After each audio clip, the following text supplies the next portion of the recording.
Taking where I stammered, she looked at me, then slowly turned her gaze towards Andrew's studies, taking to him.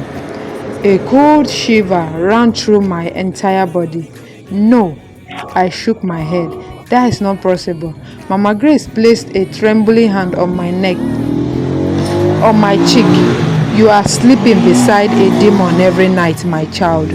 And with every man you give yourself to, you feed it. I felt my leg weaken beneath me. My world started to spin. And then the study door cracked open. Andrew stepped out, smiling. I could hear the blood pounding in my ears.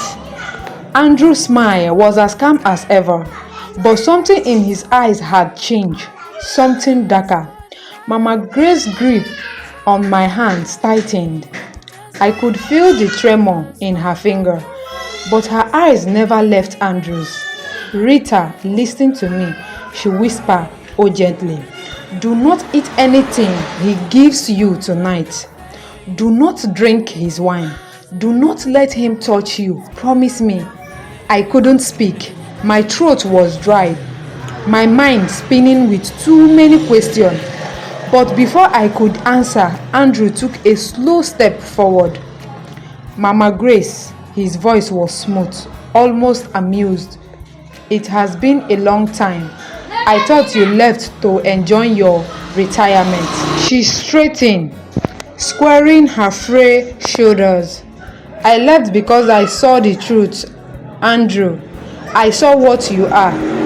Andrew chuckled softly. And yet you came back? The air around us felt heavy, like an invisible force was pressing against my chest. I wanted to run, to scream, but my leg felt rooted to the floor. You are a monster, Mama Grace spat, and she will know the truth. She will not be your puppet anymore. Andrew smiled, didn't waver. He turned to me, his gaze locking into mine. Is that what you think, my love?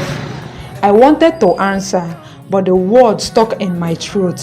A memory flashed in my mind of all the nights I had spent in his arms, of all the times he had whispered words of devotions to me.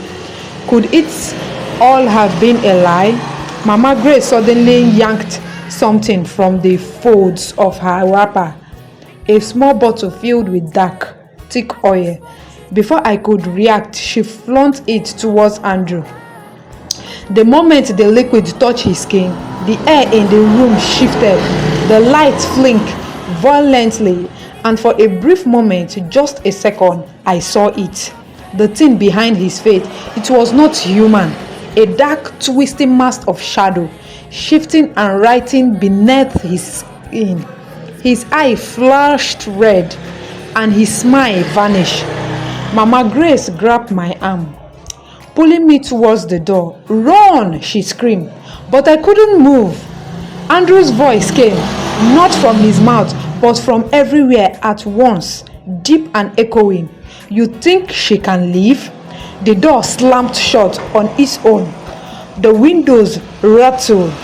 The temperature in the room dropped, and suddenly I could hear them again. The whisper, the laughter, the voice of the men who had fallen because of me. Obinna, Chuka, Shegun. I turned, my breath catching, and there they were.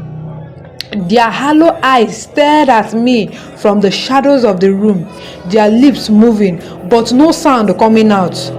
Their skin looked dry, cracked, like something that had been drained of all life. Mama Grace gripped my face, forcing me to look at her. Rita, he cannot harm you unless you let him. He has fed on you, but you still have your own power. Fight. I wanted to believe her, but how? I was just a human. A woman who had spent 10 years believing she was loved. Andrew took a step forward, the shadow behind him twisting and shifting. Come here, my love, he said, his voice softened now. Cousin, you don't need to be afraid. You were made for this. A tear slipped down my cheek, and then I made my choice. I turned and grabbed the bottle from Mama Grace's hand. Andrew's eye darkened, his smile fading. Rita, don't! I didn't let him finish. With every ounce of strength I had left, I smashed the bottle to the floor. The room exploded in a blinding flash of white light. I had a terrible ear-piercing scream, not just from Andrew, but from the shadow around him. The whispers turned to wars. The light in the house flickered violently before going out completely, and then silence. When I opened my eyes, the house was dark. Andrew was gone. The shadow were gone. But something told me this wasn't over. Not yet. Mama Grace gripped my hand tightly. We have to leave now. I turned, looking around the empty house, my heart pounding. For 10 years, this has been my house. This is where I have lived. And now I have to run for my life. Alright guys, I will continue my story in the next episode. Please guys, your support will go a long way for me. If you enjoyed this story, please subscribe for more stories. I love you guys. Bye.